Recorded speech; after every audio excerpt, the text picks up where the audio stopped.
Alors bonjour, moi je viens de la communauté de Wendake et je vais parler du concept de la mort chez les Wendat d'un point de vue historique et aussi spirituel. Quand je parle des Wendat, je parle des Hurons, que les gens connaissent mieux sous le nom de Hurons.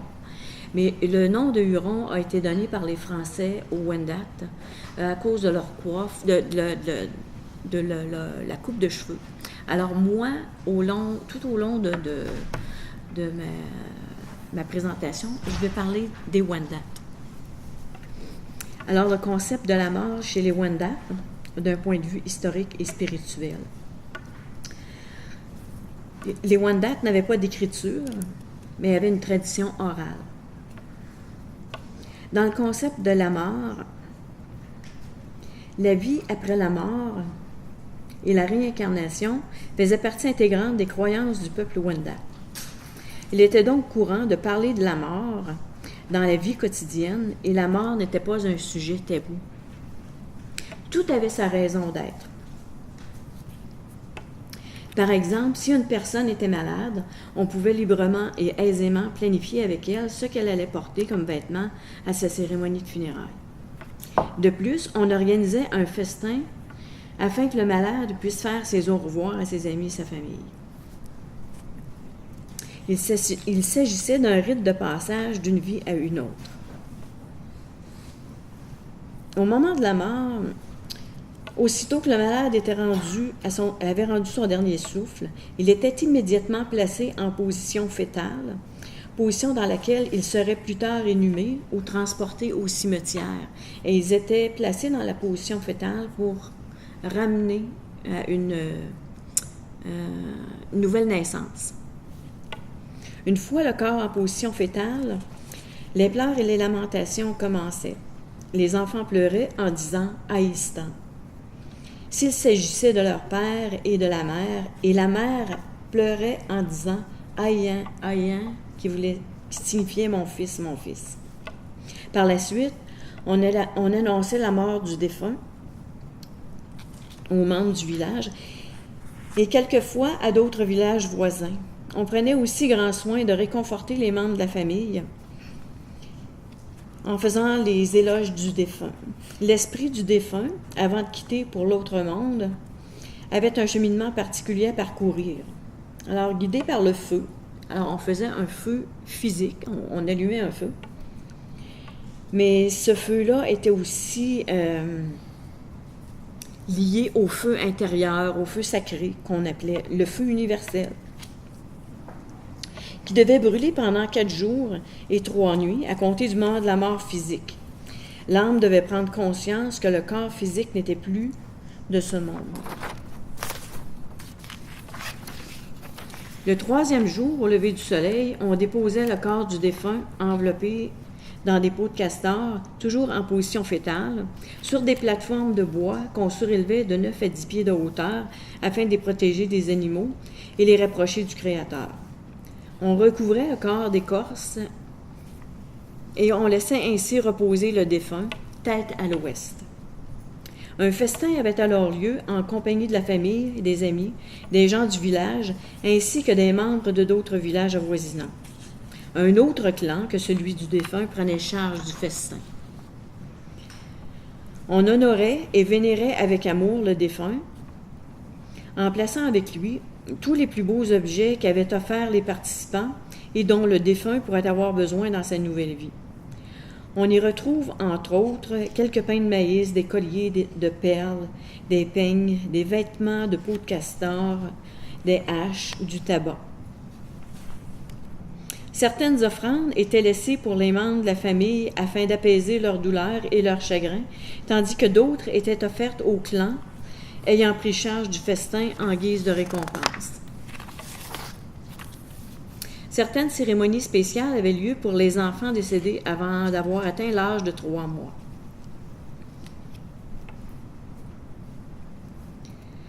Leurs dépouilles étaient enterrées dans un chemin, afin que lors du passage d'une femme sur ce chemin, l'âme de l'enfant puisse secrètement entrer dans son ventre. L'enfant pourrait donc renaître de cette femme. Des cérémonies spéciales avaient lieu pour les guerriers morts au combat. Ceux-ci ne reposaient pas sur des plateformes comme les autres défunts, mais étaient enterrés souvent avec leurs alliés. Lors d'une noyade, la dépouille était nettoyée par les femmes et les lambeaux de chair étaient retirés du corps et jetés au feu. Au moment de l'enterrement individuel, on enveloppait le corps dans une peau de castor et celui-ci était placé en position fœtale. Alors, le deuil. Les endeuillés restaient étendus sur des peaux de castor face contre terre pendant une période de 10 à 11 jours. Et on racontait que le 10 à 11 jours était justement la période où le deuil est le plus élevé. Et après ça, ça commence à s'atténuer. Le deuil variait selon le lien familial. Pour un époux ou une épouse, le deuil était alors de 1 an. Lorsque le deuil était profond, une poignée de cheveux était alors coupée derrière la tête de l'endeuillé et placée sur l'échelle qui menait au corps. Le deuil d'un enfant pouvait durer toute une vie. Le festin des morts. Le festin des morts était la plus importante cérémonie pour les Wendat. Elle avait lieu à tous les 10-12 ans, soit au moment où les Wendat abandonnaient leur village en vue de s'établir sur de nouvelles terres plus fertiles. Il est important ici de noter que les Wendat étaient des cultivateurs et déménageaient leur village à tous les 10 à 15 ans selon la fertilité des terres sur lesquelles ils se trouvaient. Plusieurs cérémonies avaient lieu durant ce grand festin des morts, mais la plus importante était celle qu'on appelait la cérémonie de la chaudière. Les corps étaient déterrés. Ceux installés sur des plateaux présentaient des signes de momification. Les femmes prenaient soin de nettoyer les corps et les ossements. Les lambeaux de chair restants étaient jetés au feu.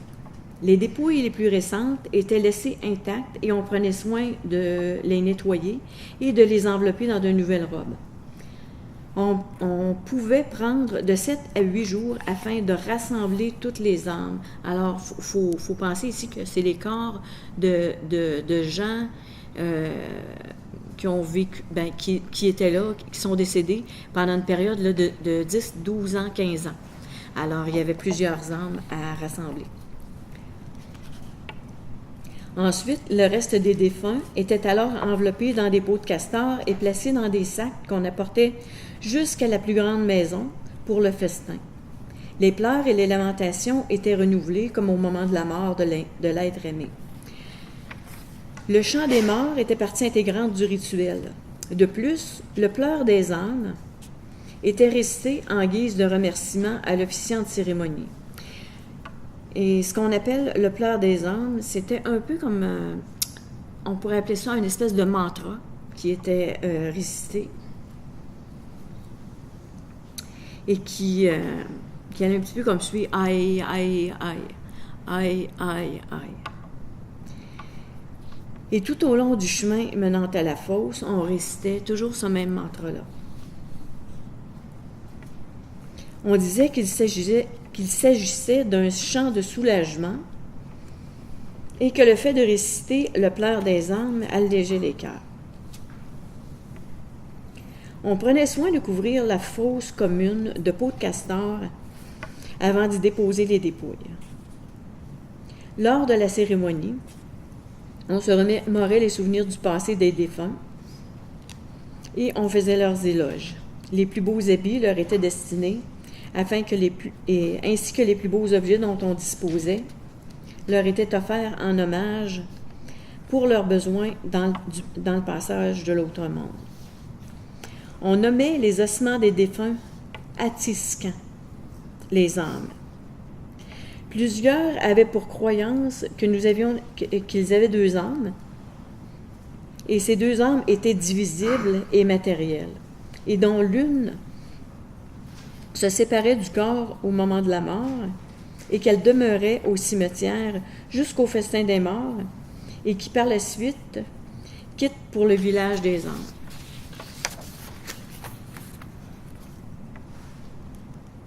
Et l'autre était lié au corps et demeurait avec le corps à moins qu'une personne ne prenne son nom et ne le fasse revivre. Prendre le nom des défunts était coutume courante chez les Wendat. Et je donne des exemples ici. Bon, les Wendat avaient pour coutume de prendre le nom de certains défunts qu'on donnait aux vivants.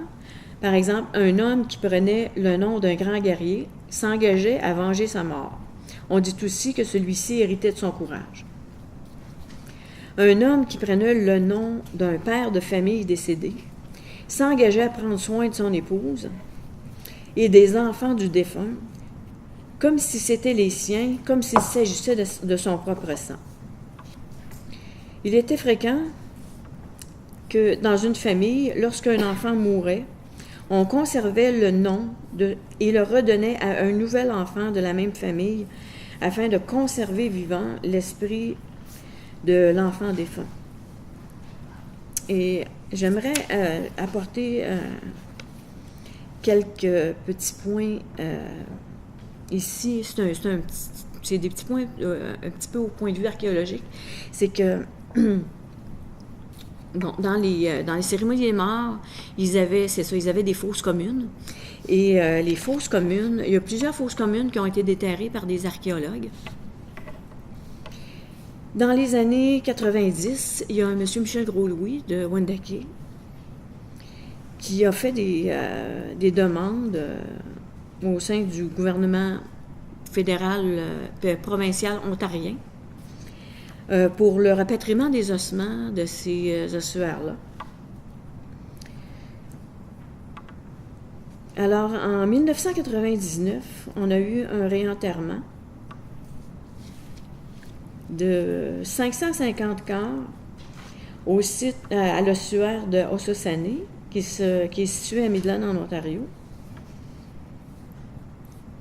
Et en 2015, on a eu aussi un réenterrement de 1754 corps qui a eu lieu sur, on l'appelle le site Kleinburg, c'est le nom du propriétaire de la terre actuelle, mais qui est situé à Vaughan, en banlieue de Toronto. J'aimerais aussi peut-être apporter un petit point de réflexion. Dans les coutumes, justement, traditionnelles, Wendat, c'est qu'on dit que tout avait sa raison d'être. Aujourd'hui, avec les soins en fin de vie et l'aide à mourir,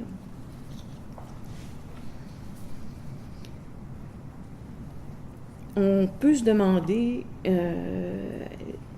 par rapport, par exemple, aux âmes qui peuvent être réincarnées, si on croit à la réincarnation, et si on met un terme, par exemple, à une vie. Je vais donner un exemple. Je suis malade, il me reste 6 mois à vivre, mais je décide de mettre fin à mes jours aujourd'hui. On dit, dans certaines croyances, que, étant donné que tout a sa raison d'être, le dernier 6 mois qui devrait me rester à vivre, alors, qu'est-ce que moi je dois apprendre dans le cheminement de la mort qui me reste à parcourir dans mes 6 derniers mois? Okay. Et si cette âme-là, on a mis, par exemple, un terme à la mort de la personne physique, dans sa réincarnation, on peut avoir comme croyance que le corps, l'âme qui va se réincarner dans un nouveau corps, ben, va n'avoir que 6 mois à vivre. Ça veut dire qu'un enfant, par exemple, va vivre. Ben, si c'est mon âme précédente qui est réincarnée et j'ai décidé de mettre fin à mes jours, ben, est-ce que l'âme de cet enfant-là va ne vivre que 6 mois?